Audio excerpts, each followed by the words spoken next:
નમસ્કાર મિત્રો, હું છું આપનો દોસ્ત શૈલેષ સકપરિયા, મોટિવેશનલ સ્પીકર અને લેખક. મિત્રો, ગઈકાલે આપણા કેન્દ્રીય કેબિનેટ મંત્રી અશ્વિની વૈષ્ણવજીએ યુનિફાઈડ પેન્શન સ્કીમની જાહેરાત કરી. કેન્દ્ર સરકારના કર્મચારીઓ માટે આ યુપીએસ 1 એપ્રિલ 2025થી અમલી બનશે. ગઈકાલે કેબિનેટે એમને મંજૂરી પણ આપી દીધી.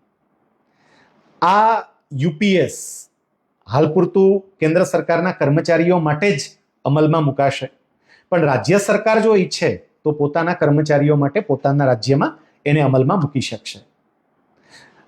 એવું કહેવું હોય તો કહી શકાય કે જે રાજ્યોમાં ભારતીય જનતા પક્ષની સરકાર અત્યારે શાસનમાં છે તે રાજ્યોની અંદર તે રાજ્યના કર્મચારીઓ માટે યુપીએસ અમલમાં આવે એવી પૂરી શક્યતા છે, અને એટલે ગુજરાત સરકારના કર્મચારીઓ માટે પણ યુપીએસ અમલમાં આવશે. આ યુપીએસ વિશે જાણવાની સૌને ઉત્સુકતા હોય, ખાસ કરીને સરકારમાં સેવા આપતા કર્મચારીઓને અને એની સાથે સાથે સરકારી સેવામાં જોડાવા માટે સ્પર્ધાત્મક પરીક્ષાની તૈયારી કરી રહેલા વિદ્યાર્થીઓને પણ આ સ્કીમ વિશે જાણવામાં રસ એટલા માટે હોય કે એમને આ સ્કીમના કેટલાક પ્રશ્નો સ્પર્ધાત્મક પરીક્ષામાં પૂછાય. હું બને એટલી સરળ ભાષામાં યુપીએસ એટલે કે યુનિફાઈડ પેન્શન સ્કીમના જે મહત્વના મુદ્દાઓ છે એ આપ સૌની સમક્ષ પ્રસ્તુત કરવાનો પ્રયત્ન કરીશ, જેથી કરીને આપને યુપીએસ અંગેનો કોઈ નિર્ણય લેવો હોય તો એ નિર્ણય લેવામાં આ વાતો મદદરૂપ બને. સૌથી પહેલી વાત તો એ કે આ યુપીએસ છે શું? યુનિફાઈડ પેન્શન સ્કીમ, જેને ટૂંકમાં યુપીએસ તરીકે ઓળખવામાં આવે છે, એ 1 એપ્રિલ 2025થી અમલમાં આવશે. અત્યારે ન્યૂ પેન્શન સ્કીમ અમલમાં છે, જે 1 એપ્રિલ 2005થી અમલમાં મૂકવામાં આવી હતી, અને એ પહેલા ઓલ્ડ પેન્શન સ્કીમ હતી. ઓલ્ડ પેન્શન સ્કીમ છે ને એ સોના જેવી છે, ન્યૂ પેન્શન સ્કીમ છે ને એ પિત્તળ જેવી છે, અને જે નવી ઇન્ટ્રોડ્યુસ થઈ રહી છે એ યુનિફાઈડ પેન્શન સ્કીમ ચાંદી જેવી છે. આ યુપીએસ એનપીએસ કરતા તો સારી જ છે, એમાં શંકાને કોઈ સ્થાન નથી, પણ એ ઓપીએસ જેવી તો નથી જ. આગળ ચર્ચા કરશું, એને આધારે જ આપને એનો ખ્યાલ આવી જશે. 3 મહત્વની બાબત આ યુપીએસ અંગેની મારે તમારી સમક્ષ મૂકવી છે. સૌથી પહેલી વાત, એનપીએસમાં કર્મચારીઓને પેન્શન મળે, પણ કેમાંથી મળે? દર મહિને કર્મચારીના પગારમાંથી જે એક નિશ્ચિત રકમ કપાય, સામે સરકાર પોતાનો ફાળો જમા કરાવે, અને જે રકમ ભેગી થાય એ રકમના વ્યાજમાંથી જ કર્મચારીને પેન્શન મળે. પણ યુનિફાઈડ પેન્શન સ્કીમમાં હવે સરકાર ઓલ્ડ પેન્શન સ્કીમમાં પોતાના ખજાનામાંથી જેવી રીતે પેન્શન આપતી એ જ પ્રમાણે પેન્શન આપશે, પણ થોડી રીત બદલાશે. ઓલ્ડ પેન્શન સ્કીમમાં શું હતું કે કર્મચારી જ્યારે નિવૃત્ત થાય ત્યારે નિવૃત્તિ વખતે એનો છેલ્લો પગાર હોય એ છેલ્લા પગારના 50% લેખે એને પેન્શન મળે. છેલ્લો પગાર એટલે અહીંયા મૂળ પગારની વાત છે. તો છેલ્લો મૂળ પગાર જે હોય એના 50% લેખે પેન્શન મળે, એના ઉપર પ્રવર્તમાન દરે મોંઘવારી ભથ્થું, અન્ય મળવાપાત્ર ભથ્થા એ બધું મળે. આ યુનિફાઈડ પેન્શન સ્કીમની અંદર થોડો ફેરફાર કર્યો. કર્મચારી નિવૃત્ત થાય ત્યારે પેન્શનની ગણતરી માટે એનો છેલ્લો પગાર નહીં લેવાનો, પણ નિવૃત્તિ પહેલાના 12 મહિનાનો જે પગાર હોય એની સરેરાશ કાઢવાની. ફેર શું પડે? થોડીક રકમ ઘટે, કારણ કે આ છેલ્લા 12 મહિનાની જ્યારે તમે ગણતરી કરો તો અધવચ્ચે ઇન્ક્રીમેન્ટ છૂટ્યું હોય, અને એટલે તમારો છેલ્લા અમુક મહિનાનો પગાર વધારે હોય અને એની આગળના મહિનાનો પગાર થોડો ઓછો હોય.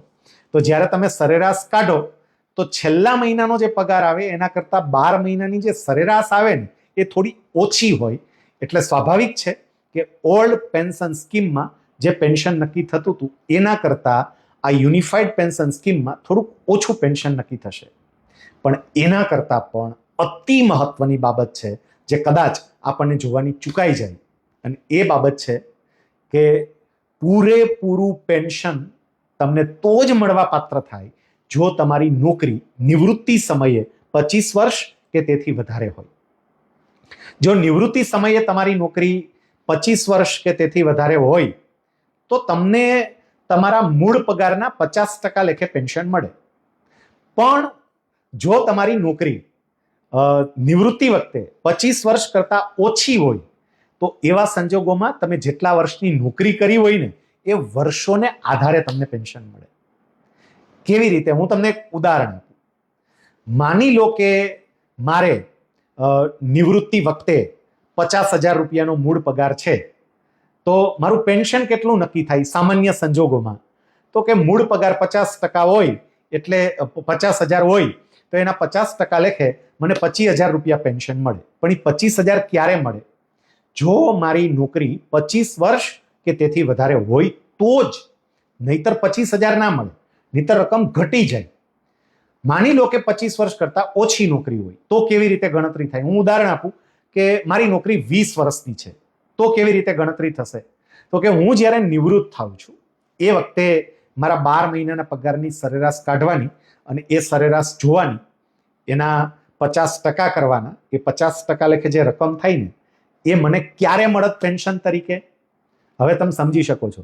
મારી 25 વર્ષની નોકરી હોત તો એટલી રકમ મળે, પણ મારી 25 વર્ષની નોકરી નથી, મારી તો 20 જ વર્ષની નોકરી છે. તો મારે 83 મૂકવી પડે કે જો 25 વર્ષની નોકરી હોત ને તો આટલી રકમ મળત, મારી 20 વર્ષની નોકરી છે તો કેટલી મળે? એટલે કપાઈ. જેમ જેમ નિવૃત્તિ વખતે તમારી નોકરીના વર્ષો ઓછા હશે તેમ તેમ પેન્શન કપાતું જશે, પેન્શન ઘટતું જશે. એ યુનિફાઈડ પેન્શન સ્કીમની એક ખાસિયત છે. બીજી જે મહત્વની વાત છે, જે મહત્વનો તફાવત છે, એ કુટુંબ પેન્શનમાં મૂક્યો છે. કોઈ પણ કર્મચારી છે એ જ્યારે અવસાન પામે ત્યારે એમના પરિવારજનોને કુટુંબ પેન્શન ચૂકવાય છે. તો ઓલ્ડ પેન્શન સ્કીમમાં શું જોગવાઈ હતી?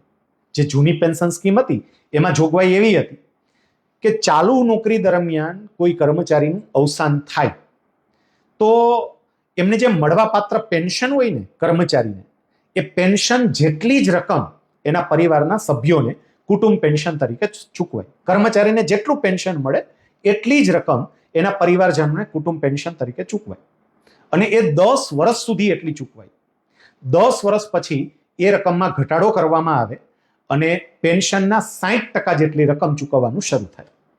જો કર્મચારી નિવૃત્તિ બાદ અવસાન પામ્યા હોય તો એવા સંજોગોમાં એને જે પેન્શન મળતું હોય ને એ પેન્શન જેટલી જ રકમ કુટુંબ પેન્શન તરીકે ચૂકવાય, પણ 7 વર્ષ સુધી ચૂકવાય અને 7 વર્ષ પછી પેન્શનના 60% લેખે રકમ ચૂકવાય. મતલબ કે ચાલુ નોકરી દરમિયાન અવસાન પામે તો 10 વર્ષ પેન્શન જેટલી જ રકમ, નિવૃત્તિ પછી અવસાન પામે તો 7 વર્ષ પેન્શન જેટલી જ રકમ અને ત્યારબાદ પેન્શનના 60% કુટુંબ પેન્શન તરીકે ચૂકવાય. પણ યુનિફાઈડ પેન્શન સ્કીમમાં તો પહેલેથી જ પેન્શનના 60% રકમ જ કુટુંબ પેન્શન તરીકે ચૂકવાશે. આ બહુ જ મોટો તફાવત છે. ત્રીજી વાત જે મૂકવામાં આવી છે તે લઘુત્તમ પેન્શન.